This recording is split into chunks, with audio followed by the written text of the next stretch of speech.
On the intro, you introing us. No, you can't do that to me, man. That's one of I'm those things tired. I got to prepare for. I don't think you could just put me on the spot with that.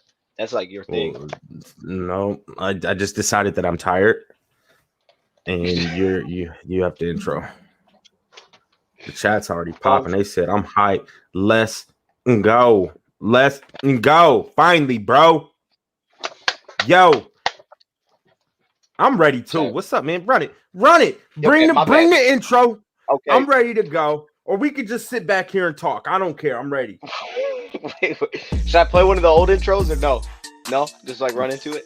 Play whatever you like.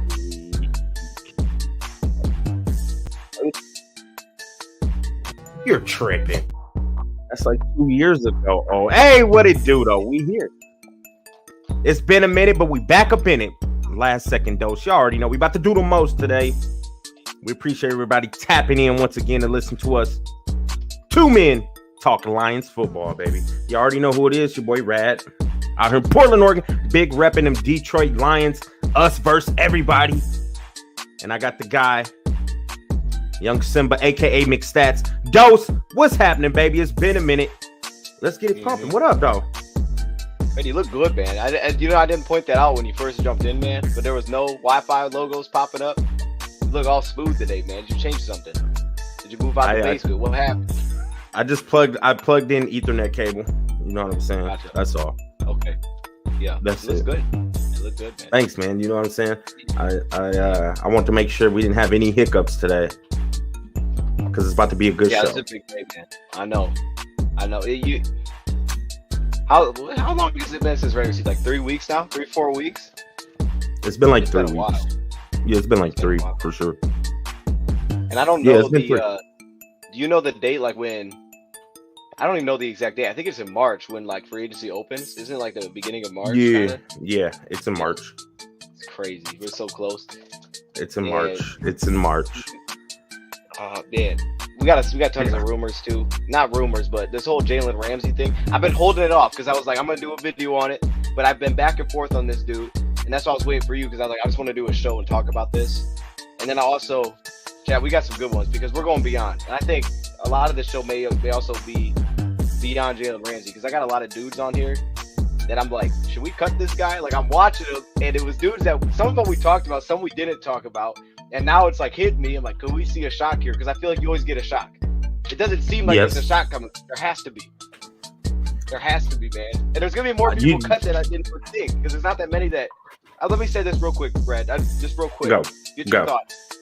In the past, when we look at coming into free agency, there's usually like 5 or 6 guys that were like, that guy's probably gonna get cut. This guy's gonna get cut. Usually financially, it's like he'll save you 3-4 million. There's only like one guy I feel like this year that's an obvious cut. Aside from that, it could go anywhere, and that's Michael Brockers.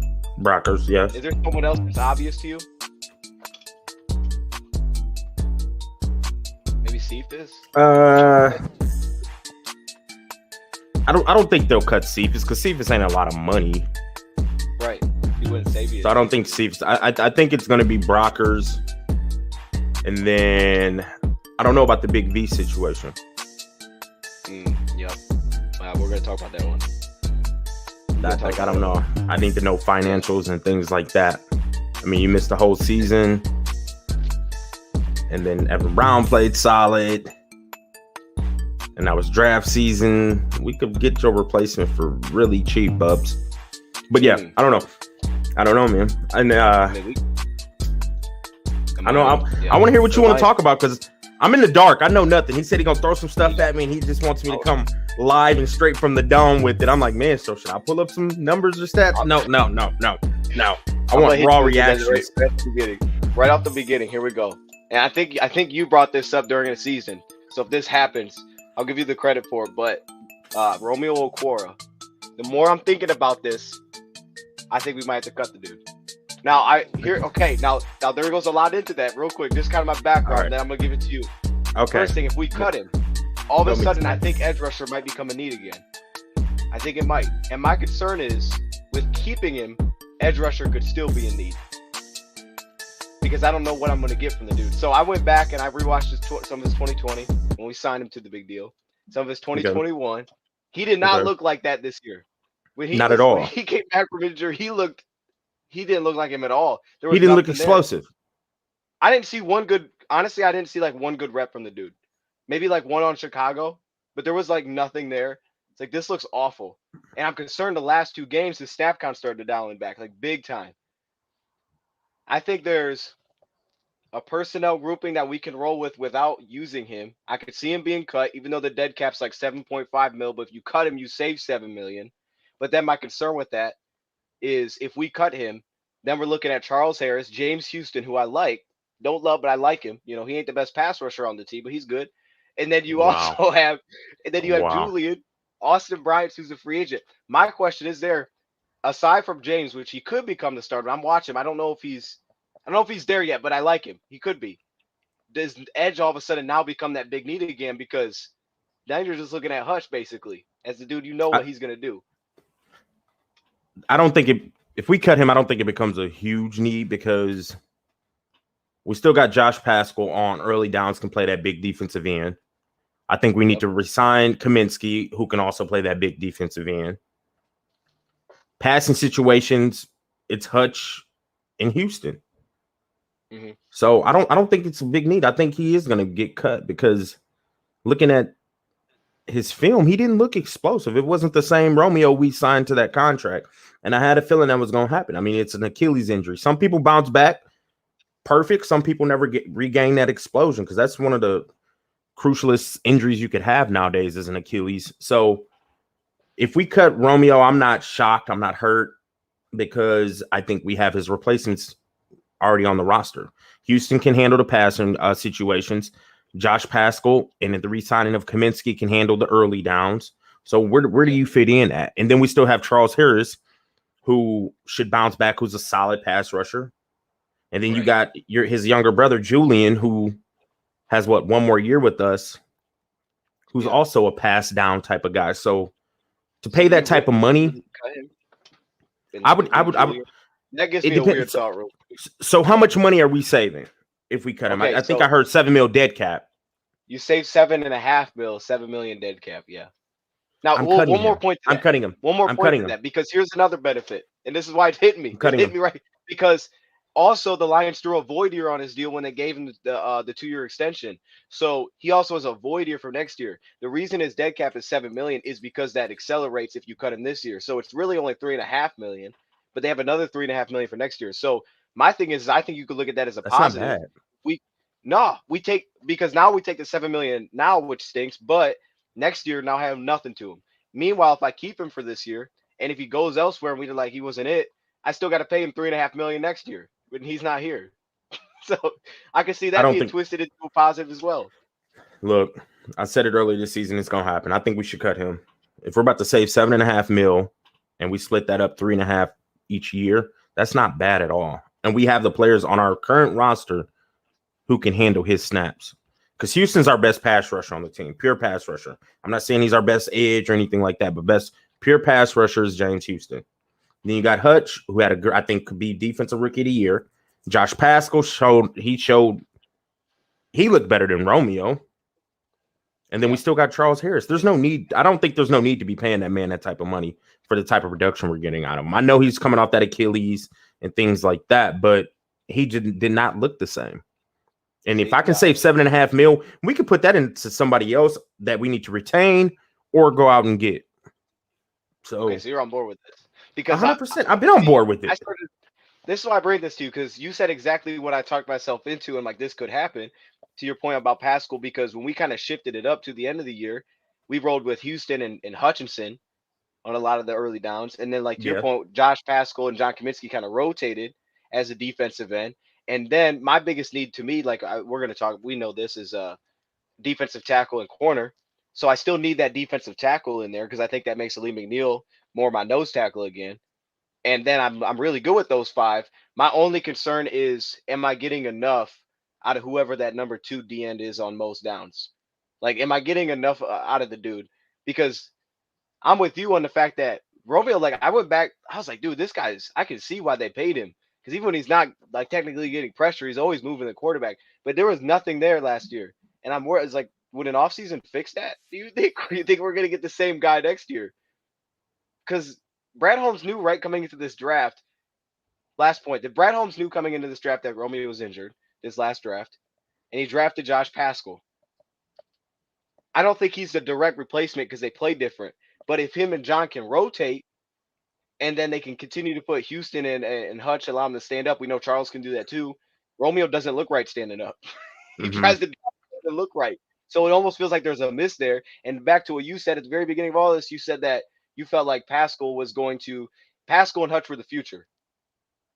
So I think we could be looking at it now where there's a scenario where Romeo actually gets cut. I think he will. Because now I'm going to flip it. I think the future is Houston and Hutch. And I've always thought Hutch was a big defensive end. I don't think he's just a pure pass rusher. I think he's good at setting the edge. He has a great motor. He can get after the quarterback and things like that. But if you want to play it on early downs, you put Houston as our finesse defensive end, and then our strong side, big defensive end could be Hutch. If you want to roll it like that. So question to that though, because I see what you're saying. I don't put know. Hutch near the tight end side. I'm with that. I know because that's we what would they have did to at the see. beginning of the year. That's what they did at the beginning of the year. They had Hutch and Romeo kind of did that, right? He was the strong defensive end. Hutchinson was the beginning of the year, but then at the end of the year, like when Houston was out there, they weren't even like playing him at defensive end. Basically, I mean they were just playing him as a stand-up edge rusher. It was like a 3-4 defense again. And that's why I go to that Josh Pascal and John Kaminsky, because I don't like Pascal playing as a normal defensive end either, because I don't think he beats the tackle. Like he just doesn't. I don't think he fits that. I think he can.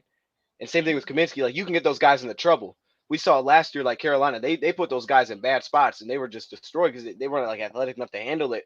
But my thing is if you kind of go to what you saw at the end of the year, you can allow Houston to stand up. And now I'm thinking to myself, Charles can do that. I know Hutch is athletic enough to do that because and then it allows you to keep putting him, get those matchups that you like. And now Pascal and John Kaminsky actually have a role that I can vision. Before I didn't really know what he was going to be. But now I can actually see that vision if you cut Romeo and you start to shift that direction. Still to that, I could then see them drafting another edge rusher. But I think if you go in that direction, it's not that high of a need because I'm with you. Like, James Houston can handle that. I worry about James because of his build. And when I see him, it's like, that dude, there are plays where I saw James Houston get shut down by tight ends. So I'm like, that's weird. But at the same time, I was like, I get it because he's like 240. He's like way outmatched here. But you got to think he's going to put on muscle. He's going to put on muscle this offseason. He's about to have a full offseason in NFL. I think he's going to bulk up a little bit. I mean, he has to bulk up. Hey, what up, everybody out there in the chat? I think James Houston can handle it. He's about to bulk up. I bet you we'll be reading this summer. James Houston came into training camp looking 10 to 15 pounds of just pure muscle. And now we have a rush in who's 255 pounds. Still looking like Cliff Averill coming off that edge. Hey, we're gonna be okay. But he's only 6 foot now. That's a big dude. I'm not tripping. I'm not tripping, man. Like the dude gets after the quarterback. He could be 5'10". If you get after the quarterback, I don't care. Yeah, he tends to get after the quarterback and it applies pressure. I'm okay with that. I think if we do cut him, to wrap it up, I don't think it's a big need for us to go get an edge. I really don't. I mean, we can draft an edge in the 4th round, get a project player who can rotate in, just because if we draft somebody super high, then it's like, so who's getting pushed back? I don't think it's a big need to where we need to go. There's more needs on our team. Defensive tackle, I think corner. Yep. I still want another offensive lineman. I want, we're at the point. Go. I'm about to just start. Now go ahead, man. Because let's go to Big V in a second. I want to finish this. There's a lot I could say. Last point. We go to Big V in a second, but last point. James Houston last year, to your point, stats wise, best pass rusher. He played 89 pass rush snaps, 15 pressures. Think of that percentage, man. And I did was I pulled it back and I said, okay, let's see what we all did. Hutchinson, 10% of the time, if you break down, he had 532 passing rushes and he had 53 pressures. So 10% of the time he was getting pressure. That's lower than 2020 Romeo, which was 12%. And even 2021 Charles Harris, which was 12%. So I buy into Charles still. Like he's not, like I worry about him. Like he's not my one. He's never going to be a one. Hutch will be the one. He's a good rotational guy. But to your point about James, if he came back and he's stronger, because like the knocks that I have, it's like, oh, he gets like no push, no bull rush at all. Like there's nothing there. But I know how he gets pushed, and even if he doesn't get to the speed, quarterback, that he bend. forces you to step up. That bend is insane, and it's like, all right, he's got that. I'm worried about Romeo because what he's great at, which I thought was that get off and heavy hands, it's like he didn't show any of that. I'm really worried about the dude. So if he gets cut, point is I wouldn't be shocked now. I'm on Reds. I'm with Red with that. I can see it happening. What's up? What's up, man? What's up, chat? All right, here, real quick. Let's go to Big V. I'm gonna shout out the chat here, but I'm gonna go to Big V because I know that's where you were going, dude. Look, a couple points here. One, again, I could see him getting cut because you said it right when we came in. We could draft a new guard and Evan Brown. I got another scenario. I could see the Lions extending Evan Brown and cutting Big V. Now, here's the good and the bad to it to me. The good is that you save cap space for 2024, which I don't think anybody's thinking about. Like, you're saving a lot of cap space. You're saving for 2024 $12.5 million. I would doubt whoever that guard is, draft pick will not even be close. It'll be like $10 million cheaper.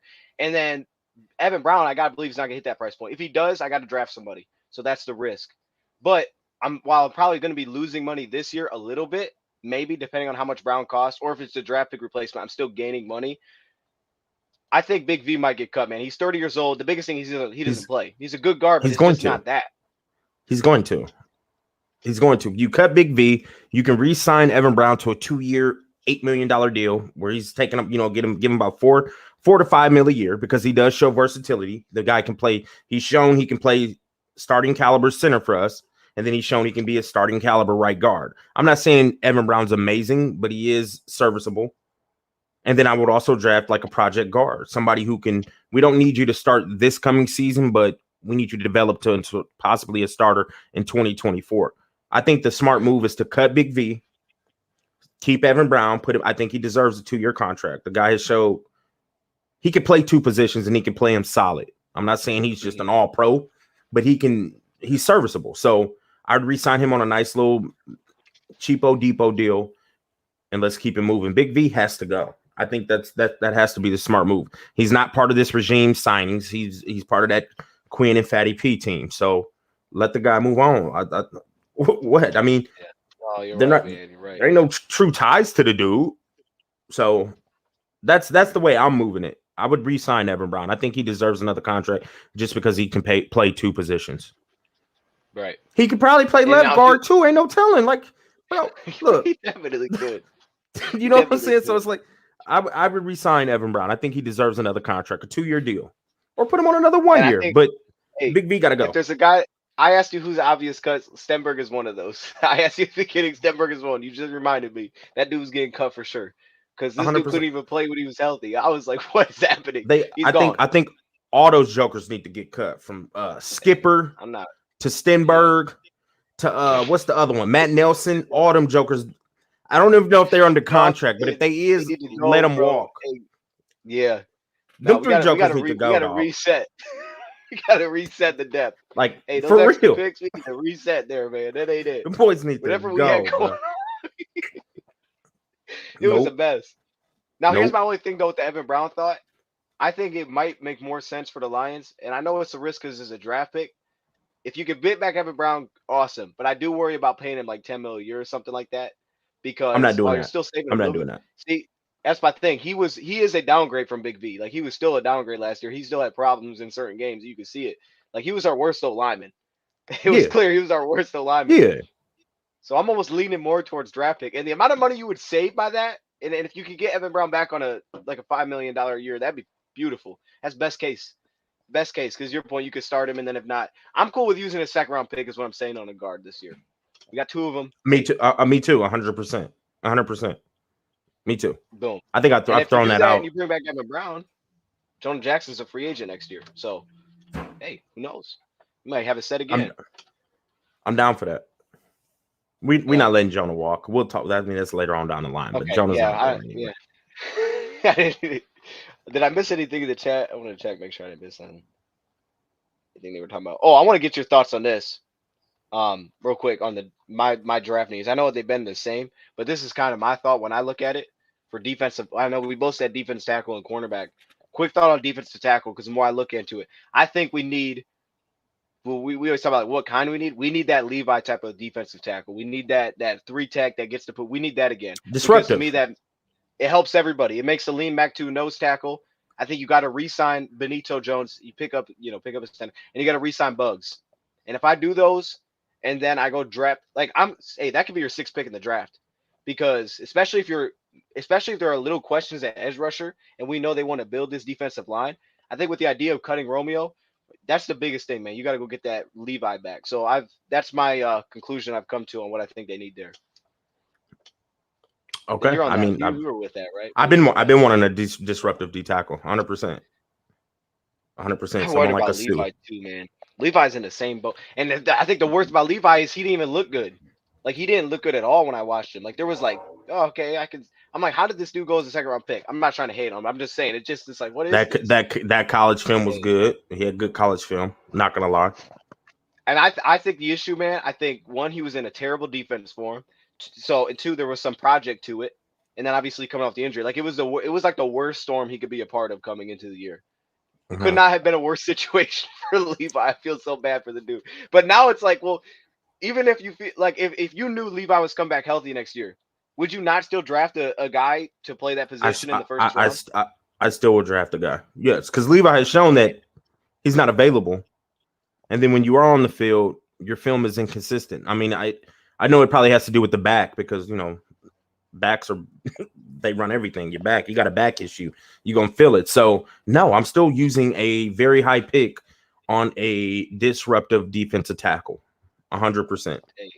Now, hey, that's where I'm with you, because I think the reason Levi came out as a little bit of a project is because it's so hard to get that. I think every team in the league wants that. If they could have that, they would take it. So, like, the fact that you have the 6th pick in the draft, it might have to go to that spot just because, like, to find a dude, because I think he's still going to have some size. Like, I can't get a dude that's, I need to get a guy that's probably in that range where he was the 290 that could still get to the quarterback. And even though it was kind of hit and miss, it was still the 2nd highest defensive tackle taken because everybody wants that. They're trying to find it. So that might have to be your 1st pick in the draft this year. It's gonna be so hard to get one. And I'd be okay with that, man. Especially if we do something, if we bring in Rambo or Lattimore or something like that, then yeah. Well, let's do that, man. Let's talk about Ramsey for a second. Yeah. Jalen Ramsey. I'm gonna hit you with the numbers that, from my understanding of how this thing works. Okay. Actually, while I'm doing that, I'm gonna hit a couple here. Amani, is he walking? He has to. What? You never know. I don't know. Maybe you liked him or something.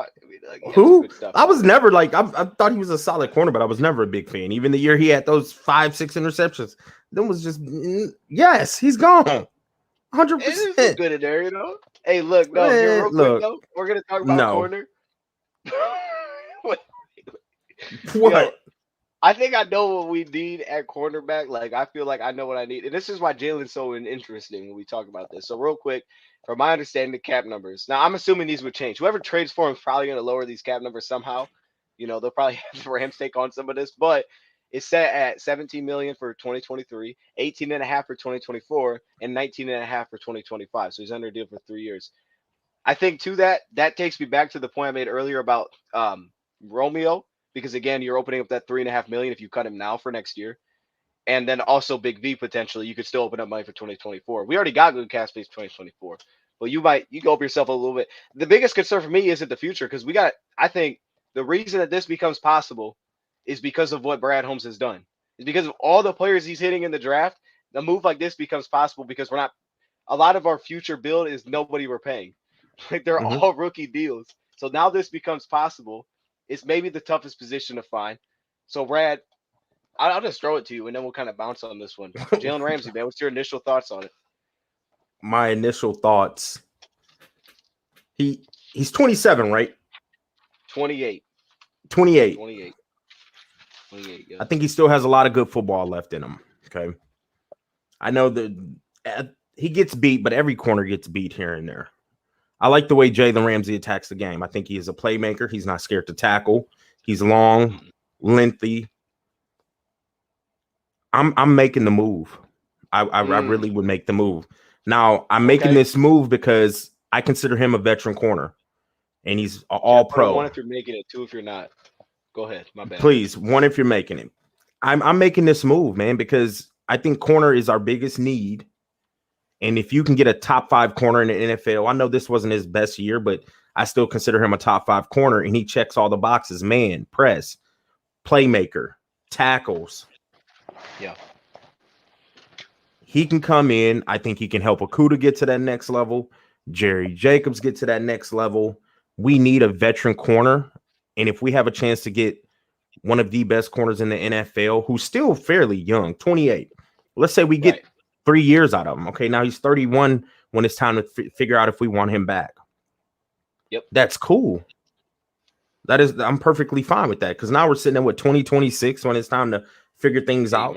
We're at the point where it's time to start bringing in some veterans who can help us get over the hump. Like, I think we have that core foundation of rookies. We're about to have another good draft class. Now it's time to like stack onto that with veterans. I love how we've been doing the prove it deals and things like that.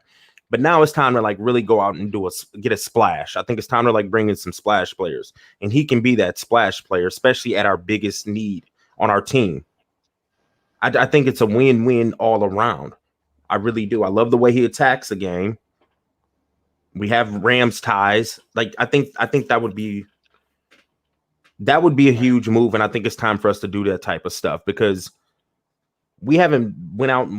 Holmes ain't did any splash moves yet, getting these splash players, and I see why. Let's build the foundation first, but the foundation is built. Like, he's hit on the draft to where he's knocked out a lot of positions. Like, we have a top tier receiver that he is now drafted too, because I think J-Mo's going to be top tier. We found a linebacker in late in the draft with Rodrigo. We got safety Kirby Joseph.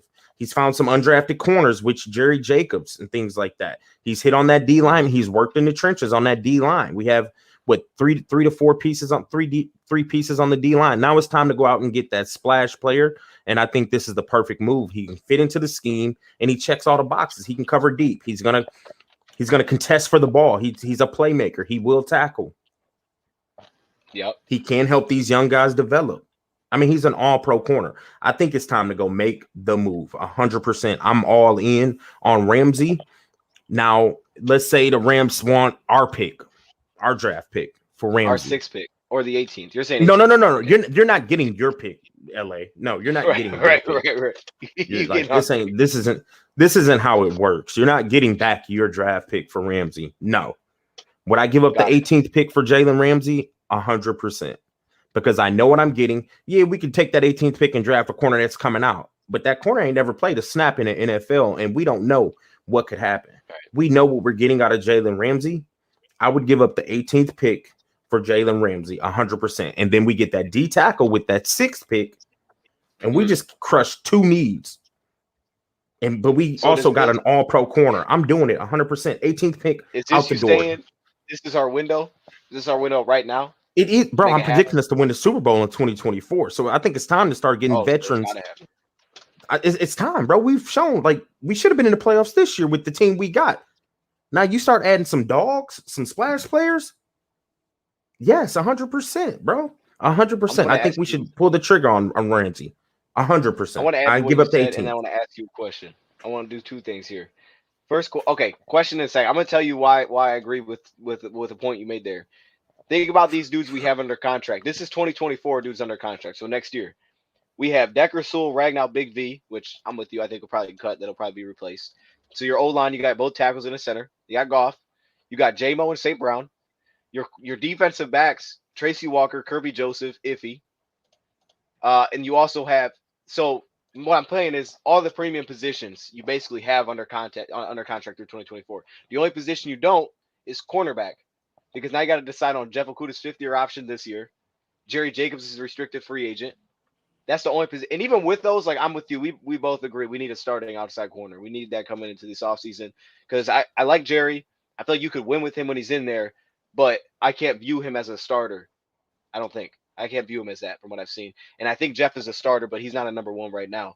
My point is you got all those dudes under contract. And a lot of those are under rookie deals. So you got all the important positions aside from corner. You could add Jalen to that. So 2 questions. Number 1, Jeff Okudah, are you picking up his 5th-year option? And because that, I'll tell you the number on that. But then the second question, I don't know if you can answer this, but do you see a possibility of the Lions extending Goff? This is why I say this. I can see the Lions look to extend Goff. Maybe not this year, maybe though. Now, I'm not saying like this huge deal. I'm saying extend Goff because what they could do is they could then open up cap space within his deal. It's going to be hard to open up cap space right now within his deal because he's only got the 1 year left. So I could see them throwing 1-2 years, extending this deal for like a year or two, and then spreading out because he's got so much of his money just base salary. Spread it out a little more if they wanted to go that way to restructure it. And you could open up a lot of cap space through him. I think Frank Ragnar opens up cap space, and he's the most obvious one. But those are my two. The Jeff Okudah one though. I really want to get your Okudah, thoughts because Okudah. I think his fifth year is 11 mil, million. right? Yeah, it's Yeah. over 11 mil. No, I'm not picking up his fifth year. Okudah hasn't shown enough. Okudah technically has 1 year of film, and it was up and down this year. So no, I'm not. I can't. I think Okudah deserves to be on. I think he deserves to be on a prove it deal like Brad Holmes has been doing. You can't sit here. I don't think anybody can sit here and say Jeff Okudah, it's worth to just go ahead and lock him in for 11 mil. No, I think he deserves to be on a prove it deal. Health in film. Okudah's proven that he's not a true number one. I think he is a number two corner. I don't think Okudah's a bad corner, but he's inconsistent. I would not pick up his fifth year option. I think Okudah deserves to be on a fifth year. I think he deserves to be on a prove it deal. 100%. And then to Jared Goff, he had a good year. I would wait one more season to extend him. I don't think we should pull the trigger on that this offseason. But if he bounces back and does what he did this season, 100%. 100%. I would but just Okudah, I wouldn't do that. I'm with you on that because I'm cool with waiting another year because I think you restructure Frank if you need some money. To me, that's the most obvious one. You save good cap and you know Frank's not going anywhere. I'd restructure his deal if I want to open up some extra cap space for this year. And I'm with you. I'm not in a rush to extend Goff, but I can see the possibility. Here's my thoughts on Jalen, though. Here's my biggest question. Because I know he's from the Rams tree, and I know this dude can press. Like, you watch him. Dude's tough. Like, if I went back watch him against DK, dude couldn't get off the line on certain plays. Like, he just couldn't get off the line. He could play in the slot, meaning that he just follows the best receiver, whoever he's facing. I love that, too. We could use that. Because that's kind of what we tried to do with Okudah, and it didn't really work in his first season. But he can do that. My biggest question to him is how much zone they actually play. And I don't necessarily think Aaron Glenn's going to start to play more zone coverage. Like, they played the most zone coverage of any team this year. And even going back to 2020, he played 13% of his snaps in man coverage. So he plays zone almost always. And I think the man skills are there, but that's my biggest question when I watch him, because I think that's kind of more what he is. He's a good man coverage corner, but I'm looking at us. I'm saying we play more than anybody else.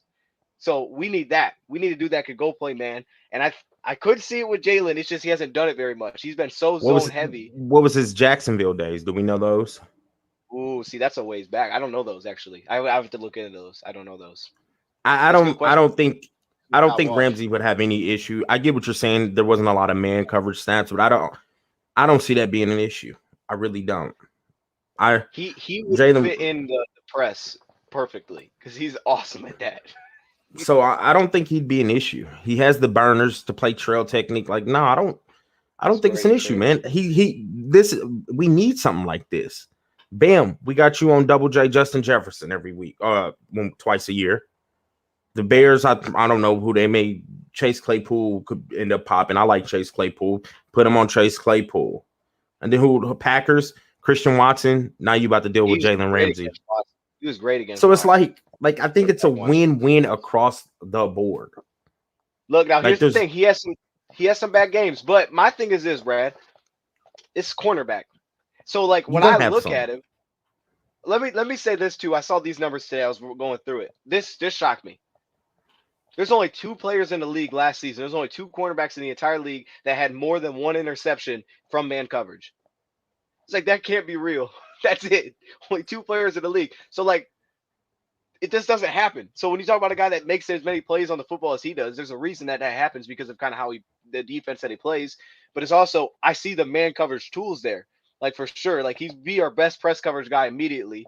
Now, he got beat a couple times. I watched him on Devontae. He got beat twice. But people don't look at the fact that he bounced back, and the very next time he shut it down, and the dude just threw it out of bounds. Like, he's a dog. Like, I don't really understand the idea of him falling or whatever. Falling to what?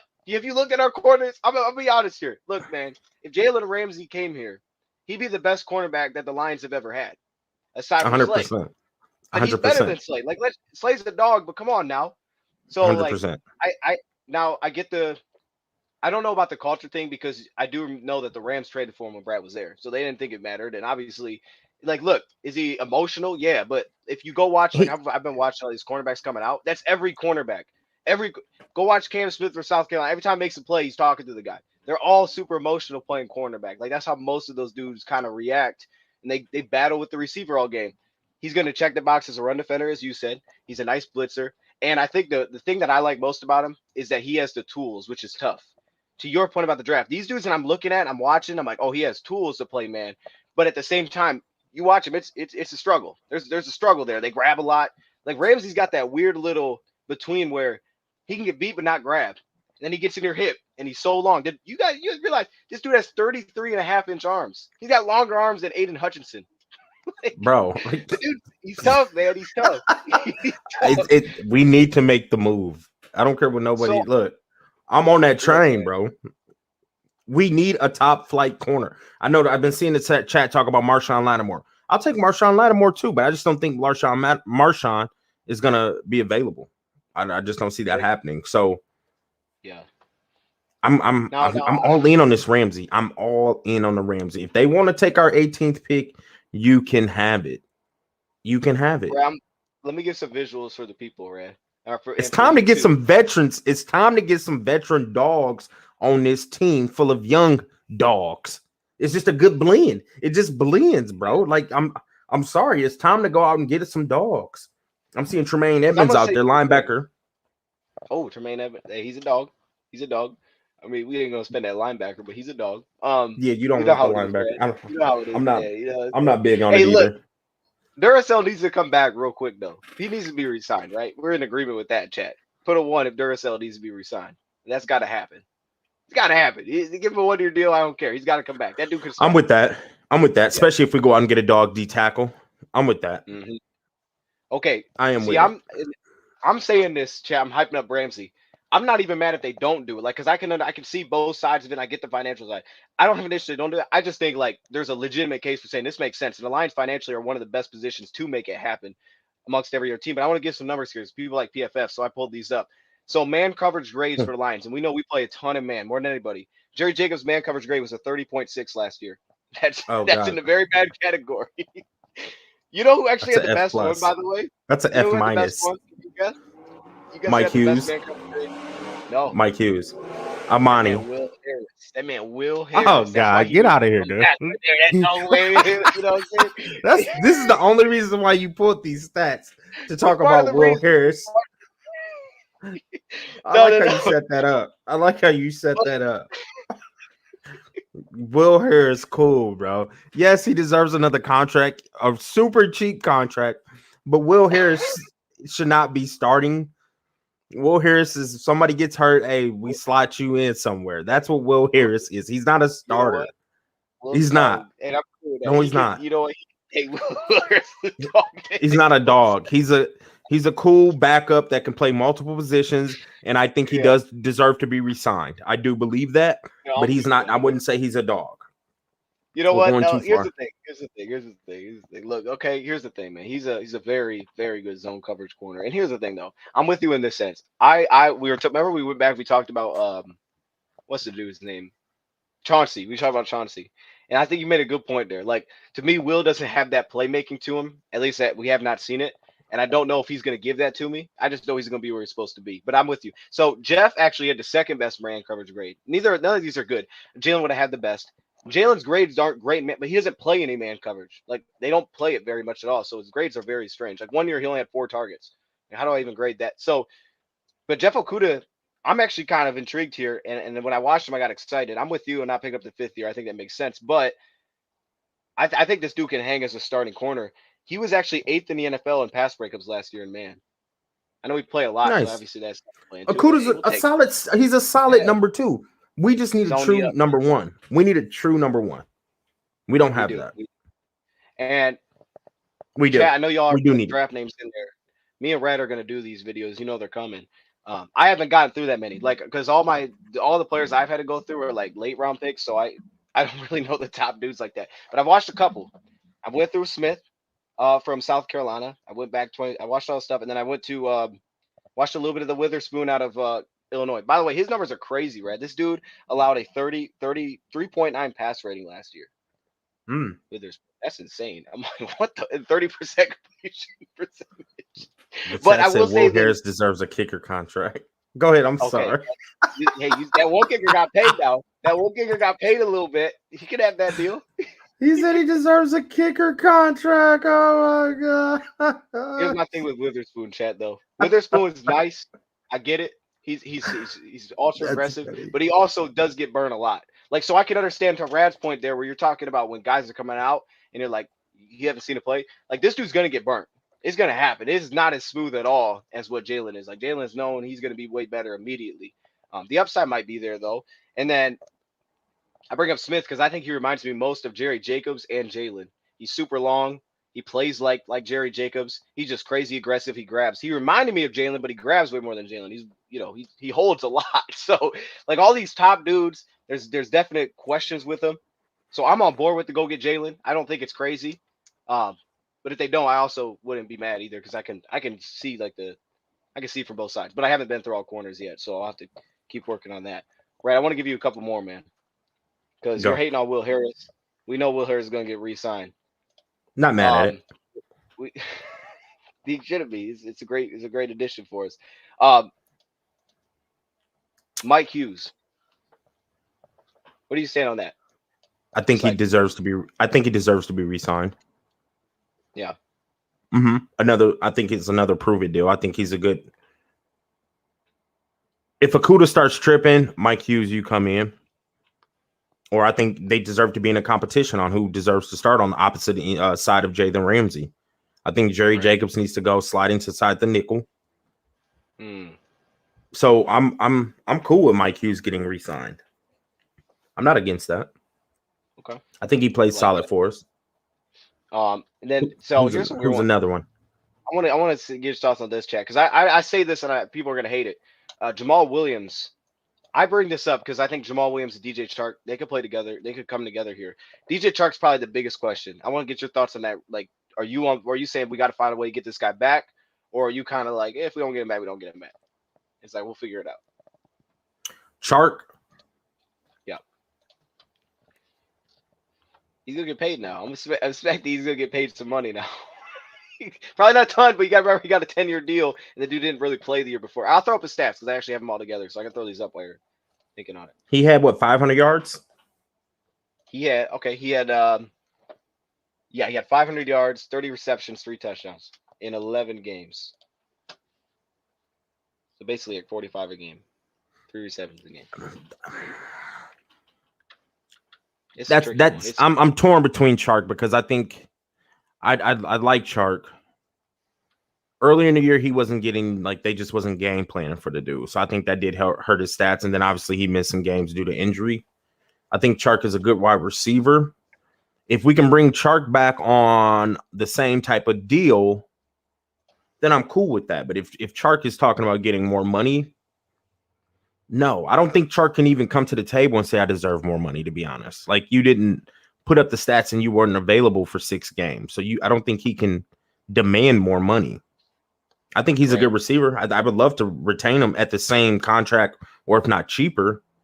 But I'm not going to pay Chark more money than what we paid him this year. No, because we're about to have the emergency. Go ahead. Yeah. 10 million per. You give him 10 million per season? I think he deserves less, to be honest. Okay. I think he deserves less because J-Mo's about to emerge. We still got Josh. Khalif played very well for us. And if all fails, we can go get another receiver via free agency or in the draft. I don't think I'm torn on that Chark one. I'm really torn. If he wants to come back cheaper, if he wants to drop his cap number down and come back, I'm cool with it. I am. I like Chark. He wants to be here. Okay, because the financials are difficult, let me ask you this. Let's say we don't bring him back. How do we feel about receiver then at that point? Because we did see when Josh had to step in, he produced big time numbers. I'm fine with it. I think I'm still cool because we got J-Mo. You rock with him as a legit number 2, and then on top of that, we don't. I mean, I'm with you on J-Mo, but I'm just saying last year it was kind of rough. He was kind of rough. He didn't look like a number 1 last year. I think he will become that. But are we feeling good with Josh and J-Mo going into the year as a 1 and 2, or are you saying at that point, hey, maybe again one of those second round picks that might have to be a receiver? No, I would feel good with coming into the year with J-Mo and Josh. You got to forget, neither one of them is our number 1. Our number 1 is St. Brown. No, So that's facts. St. Brown That's is the facts. number 1, and I'm perfectly fine with J-Mo or Josh Reynolds being a number 2. The number 1 is set. It's St. Brown. Teams need to figure out a way to stop our slot. Like, you figure that out. So that's why the Chark situation to me is like, I would like to bring him back on a cheaper deal, but he's not going to get the ball enough to where we need to be paying him $10+ million. The ball is going to our running backs. Yeah. We're handing the ball off or we're throwing it to St. Brown. Like, no, it's not. And then we got J-Mo. So they're about to figure out a way to get J-Mo going. So if Chark doesn't return, I'm not like, oh, sad. Like, oh, man, no. Okay. We got a true number 1 that you need to figure out. So, no, I'm okay with coming back with. To answer your question, yes, I am perfectly fine coming back with J-Mo and Josh Reynolds as our outside receivers. And then we got one of the best slots in the NFL. So I'm perfectly okay with that. And then you can draft a guy in the 4th round who can develop into getting some snaps. And we still got Khalif Raymond. So if Chark doesn't come back, I'm okay. Would I like him to? Yes. But if he doesn't, I'm not like, oh, man, wide receiver is a huge need now. No, not at all. It's not a need. Because I think you make a good point there. Because I think if we go back to when he was coming out, the idea is he's supposed to be the dude that can win on the outside. He just really wasn't that last year, and he didn't really play, so it made sense. Chark kind of became that for us, but that's what J-Mo's supposed to be. So when you invest a first-round pick, my thinking is like he's got to be that. Because if he's not, it's like he's going to get there. It is, but yeah, you have to assume that he's going to become that, because otherwise he's wasted the pick. I really don't think. I don't think they're bringing back Chark, to be honest. Because I think J-Mo's about to be that outside guy, that burner. I would like to. Okay. I just don't see. It just depends on his money. It's his money. See? Okay, now you're thinking with me. Okay, see, this is what, to agree to your side. Here's what I was thinking. This is why I think they may not bring back Chark, because I thought about this last year. Brad Holmes said he had to hold up his end of the bargain, right? He had to help out Jared Goff because they didn't give him weapons the year before. So we brought in Chark on a 1-year deal. So they knew they had him for 1 year, and they brought back Josh Reynolds. And they drafted J-Mo, but they drafted J-Mo knowing that he probably wouldn't play much this year. So that means he felt good about Chark and Josh as their outside receivers heading into the season, that was enough. So does that mean that he would feel good with having J-Mo and Josh and feel like that's enough with St. Brown? That is enough. That is enough. That's a good point. Yes. Yeah. Yes. Okay. See, look, it might happen, man. Okay, and then last thing I want to know. Jamal Williams. I got a couple things here, but the first thing is I don't want people to hate on this. Look, if you're trying to bring back a guy like Chark or trying to make a Ramsey deal, it's a little difficult to bring back the running back. I'm just saying. There is a guy, though, that I need you to check him out, too, because I literally think he's the next Jamal Williams with a completely different personality. Chat, look him up. Christopher Brooks, BYU, went to the same school, same exact build. He plays just like Jamal Williams. I literally think he's Jamal Williams. So that dude. What do you think about Jamal? I feel like they will bring him back. I can't see a scenario where he's not resigned. They'll figure it out. They'll take to your point, they'll not bring back Chark. They'll find a way to get this dude back because they have to, I feel like. So he'll be back to me. But could you see a scenario where he's not? No, I think he's coming back for the culture.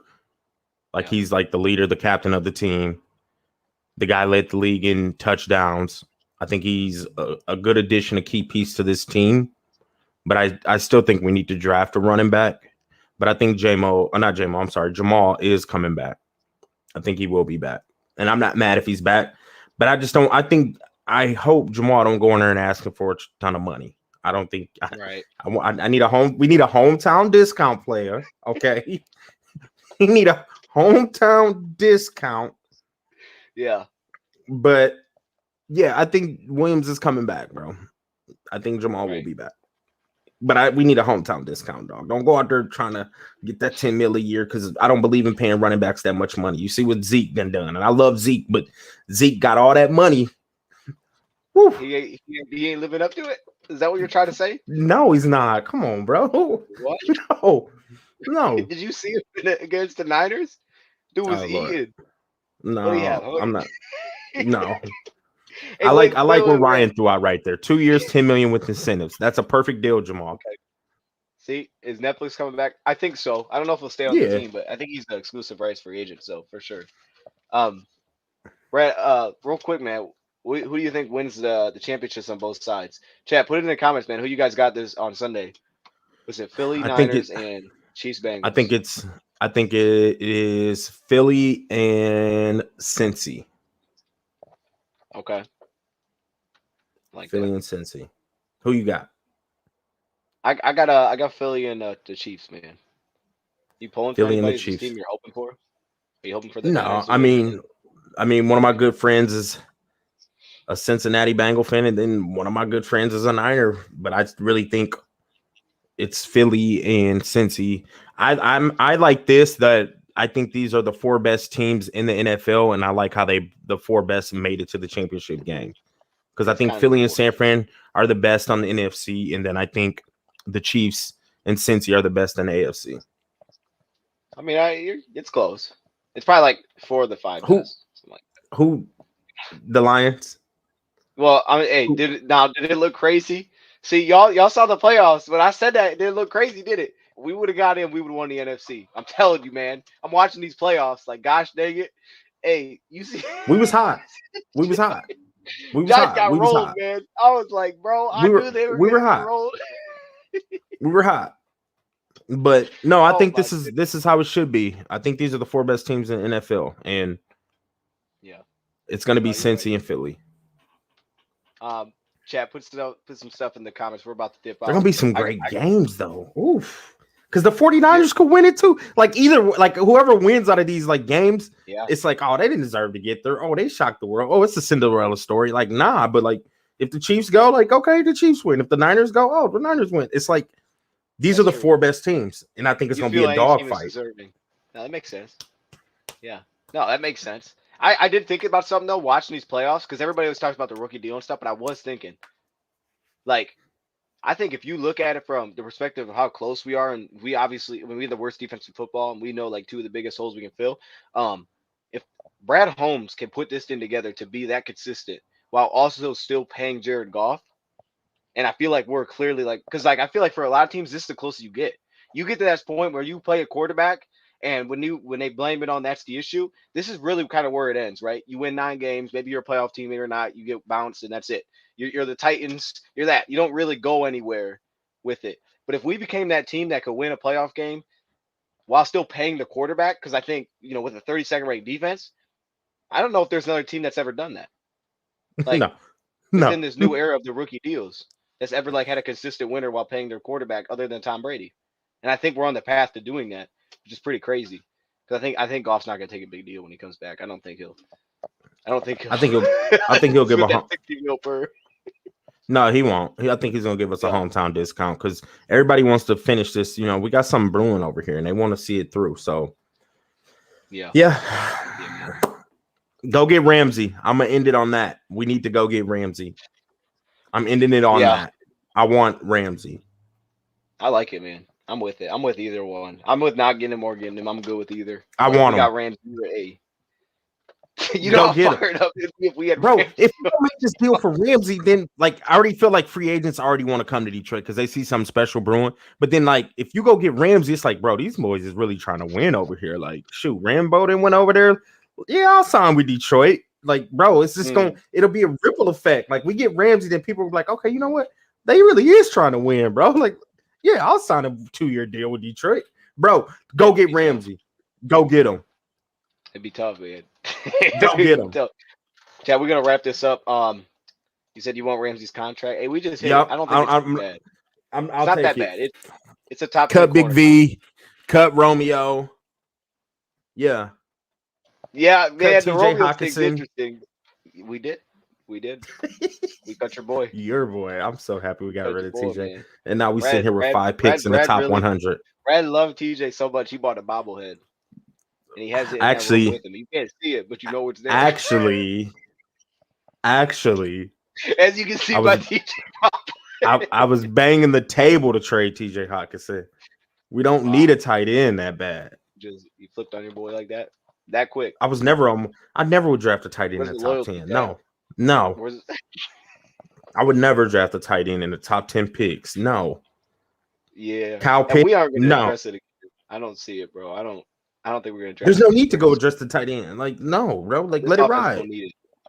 But then Let it that's back to ride. our point of why I think they're going to pay Chark, because I think they need receivers, not tight ends. But I think that's why they did that. All right. Anyway, though, we're gonna wrap this up, Chad. We'll be back at some point with another show. We're gonna talk about all these draft picks This and stuff. week. But This week. yeah, This week. This week. Let's do it, man. Let's do it. This week. All right, I'm gonna hit you guys with the Coming outro. live. Here we go. Oh, here we go. That AB. playoffs? Don't talk about it. Playoffs? Play? I don't know if that's the right one. But you know what? They're right next to each other. That wasn't. My mouse is messed up, man. I'm having technical difficulties with my mouse. Your Wi-Fi looks good though. You look real clear over there. Hey, you got Thanks, words of man. wisdom You on know, the way out, Brad? You good? Just because it's been a minute. everybody have a good weekend. Drink water. Be ready for this good playoff football tomorrow. Make sure y'all just be thankful. And everybody stay blessed. And God is good all the time. I don't know what you said. My bad. I said God is good all the time. I love it.